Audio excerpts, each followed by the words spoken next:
সংবিধানের বাইরে কোনো কিছু হওয়ার কোনো সুযোগ নাই। কোন সংশোধনী হবে সেটাই হবে সংবিধান।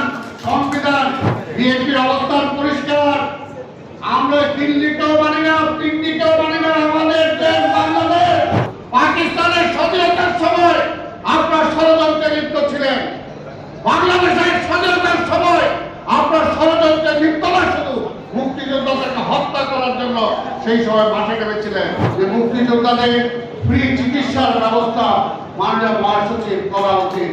কিন্তু অসচ্ছল মুক্তিযোদ্ধা অনেক আছে যারা এখনো পথে ভিক্ষা করে, এখনো ভিক্ষার থালি নিয়ে ঘুরে বেড়াবে একটা মুক্তিযোদ্ধা। আজকে আবার সেই মুক্তিযুদ্ধের চেতনাকে নিয়ে ছিনিমিনি খেলা হচ্ছে। ৭১-এর সাথে ২৪-কে মিলাতে চান। পাকিস্তানের স্বাধীনতার সময় আপনার ষড়যন্ত্রে লিপ্ত ছিলেন। বাংলাদেশের স্বাধীনতার সময় আপনার ষড়যন্ত্রে লিপ্ত না, শুধু মুক্তিযোদ্ধাদেরকে হত্যা করার জন্য সেই সময় মাঠে নেমেছিলেন। আবার এই আওয়ামী লীগকে বাঁচিয়ে রাখার জন্য আন্দোলনের পিছন দিয়ে গর্জে দিয়ে চলে গেছে। সবসময় বেইমানি করেছেন। কাজে এখনো বলতে চাই, এখনো সময় আছে। যদি বিনিয়োগ কিছুটা আপনাদের বোধোদয় থাকে তাহলে বেগম খালেদা জিয়ার কাছে যান। বেগম খালেদা জিয়াকে আপনাদেরকে পুনর্বাসন করেছেন। আপনার সেক্রেটারি জেনারেলের পদ থেকে কখনো হিন্দু কাউকে দেবে? আইসলামের একটা সীমা থাকা দরকার। আমার বলে যে মুক্তিযুদ্ধ নাকি তাদের আছে। আরে যুদ্ধের সময় তো প্রকাশ্যে পাকিস্তানের পক্ষে আপনার সেই সময় মন্ত্রী পরিষদে জয়েন করেছেন এবং মুক্তিযুদ্ধের বিপক্ষে আপনার বয়ান দিয়েছেন, বক্তব্য দিয়েছেন। আবার তাদের মধ্যে নাকি মুক্তিযুদ্ধ আছে। চিন্তা করে দেখেন, হাস্যকর কথা। আজকাল কি বলতে চাই, আমি আর বক্তব্য দীর্ঘায়িত করতে চাই না। আজকে শুধু এটাই বলতে চাই, বিএনপির অবস্থান পরিষ্কার। বিএনপির অবস্থান পরিষ্কার। আমরা দিল্লিকেও মানি না, পিন্ডিকেও মানি না। আমাদের দেশ বাংলাদেশ। আমাদের কোনো প্রভু নাই, আমাদের কোনো প্রভু নাই। জনগণের হয়ে আমরা রাজনীতি করি। তাই আজকের পরিষ্কার কথা। আরেকটি কথা বলে আমি শেষ করবো। অনেকে সংবিধানের সংশোধনের কথা বলেন, ওইটা বলেন। মাননীয় মহাসচিব এই দেশে একটা রাজনৈতিক কর্মী হিসাবে, এই দেশে একটা মুক্তিযুদ্ধ হিসাবে অন্তত আমি মনে করি কোনো কিছুই সংবিধানের বাইরে কোনো কিছু হওয়ার কোনো সুযোগ নাই। কোন সংশোধনী হবে সেটাই হবে সংবিধান। সংবিধান পার্লামেন্ট ছাড়া কোনো কিছু হতে পারে না। কাজে যারা অন্য কিছু করবে তারা দেশটাকে সংকটের দিকে নিয়ে যেতে চায়। এই কথাটা আমাদেরকে খেয়াল রাখতে হবে। আমি আর বক্তব্য দীর্ঘায়িত করবো না। এখন কয়েকটি দাবি আমি বলবো, যেটা মুক্তিযোদ্ধার দলের সভাপতি আমাদের প্রাণপ্রিয় মহাসচিবের কাছে উপস্থাপন করা উচিত। যদি বিএনপি জনগণের সমর্থন নিয়ে রাষ্ট্র ক্ষমতায় যায় তাহলে মুক্তিযোদ্ধাদের জন্য অনেক কিছু করেছেন। আমার মনে হয় আরো দু একটা জিনিস করা উচিত, যে মুক্তিযোদ্ধাদের ফ্রি চিকিৎসার ব্যবস্থা মাননীয় মহাসচিব করা উচিত। মুক্তিযোদ্ধাদের ফ্রি চিকিৎসা যতদিন বেঁচে থাকবে ফ্রি চিকিৎসা দিতে হবে। মুক্তিযোদ্ধাদের জন্য পরিবহনে সুযোগ থাকতে হবে। সেটা আমরা বলবো পূর্ণ মাফ করে দিয়ে মুক্তিযোদ্ধার কার্ড দেখলে তাকে পরিবহনের সুযোগ যাতে পায় সেই ব্যবস্থাটা করতে হবে। অসচ্ছল মুক্তিযোদ্ধাদেরকে, অসচ্ছল আমরা সবাইকে চাই না, আমরা চাই না, কিন্তু অসচ্ছল মুক্তিযোদ্ধা অনেক আছে যারা এখনো পথে ভিক্ষা করে, এখনো ভিক্ষার থালি নিয়ে ঘুরে বেড়াবে একটা মুক্তিযোদ্ধা। আর গণভবন বঙ্গভবনে মানবতার সাধারণ করবে, এটা কখনো হতে পারে না। মুক্তিযোদ্ধাদেরকে পুনর্বাসনের ব্যাপারেও ব্যবস্থা গ্রহণ করতে হবে।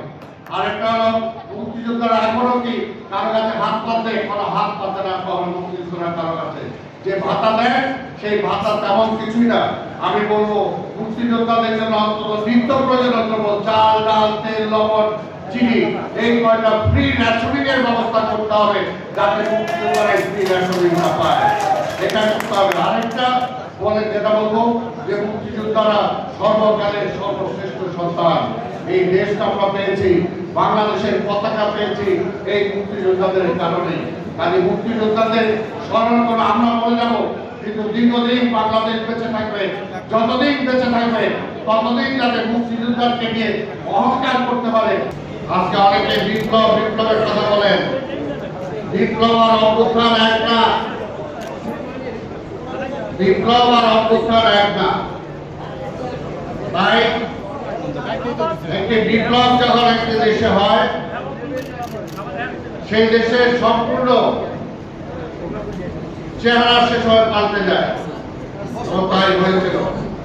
এবং বিপ্লব পরবর্তী সময়ে শহীদ রাষ্ট্রপতি জিয়া রহমান আজকে যে নতুন বাংলাদেশ বলেন, মূলত শহীদ জিয়া রহমানই নতুন বাংলাদেশের সৃষ্টি করেছিলেন।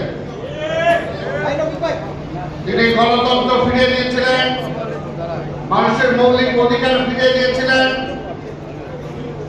ভুকে অনন্য মানুষ, নিরন্ন মানুষ, তাদের মুখে আহার তুলে দিয়েছিলেন। বস্ত্রহীন মানুষের গায়ে বস্ত্র তুলে দিয়েছিলেন। সারা দেশে উন্নয়নের জোয়ার বইয়ে দিয়েছিলেন। জিয়া রহমান রাষ্ট্র ক্ষমতায় আসার আগে এদেশের জনসংখ্যা ছিল একটা আপদ, একটা বিপদ। কিন্তু জিয়া রহমান বিপ্লব পরবর্তী সময়ে তিনি প্রমাণ করেছেন, যেটা স্বাধীনতার পরে আমরা চেয়েছিলাম কিন্তু আমরা পারি নাই। শেখ মুজিবের ব্যর্থতার জন্য, আওয়ামী লীগের ব্যর্থতার জন্য, যে মুক্তিযুদ্ধ পরবর্তী সময়ে মুক্তিযুদ্ধের মতো যে বেড়ে আসা শক্তিটাকে দেশ গঠনের কাজে লাগানোর জন্য যেটা উচিত ছিল, সেটা আওয়ামী লীগ আর শেখ মুজিব করে নাই, যেটা করেছেন শহীদ রাষ্ট্রপতি জিয়া রহমান। বিপ্লব পরবর্তী সেই শক্তি দিয়ে তিনি দেশটাকে গড়ে তুলেছিলেন। এমন কোন কাজ নাই, এমন কোন সংস্কার নাই যে তিনি করেন নাই। আজকে সংস্কার বলতে গেলে তাকে মহান সংস্কারক বলতে হবে। মহান সংস্কারক ছিলেন শহীদ রাষ্ট্রপতি জিয়া রহমান। তাই আজকে বলতে চাই, ৭ই নভেম্বরের চেতনায় আমাদেরকে আবার উজ্জীবিত হতে হবে। উজ্জীবিত হতে হবে এই কারণেই, আজকে আবার সেই মুক্তিযুদ্ধের চেতনাকে নিয়ে ছিনিমিনি খেলা হচ্ছে, ৭১কে নিয়ে ছিনিমিনি খেলা হচ্ছে। ৭১-এর সাথে ২৪কে মিলাতে চান।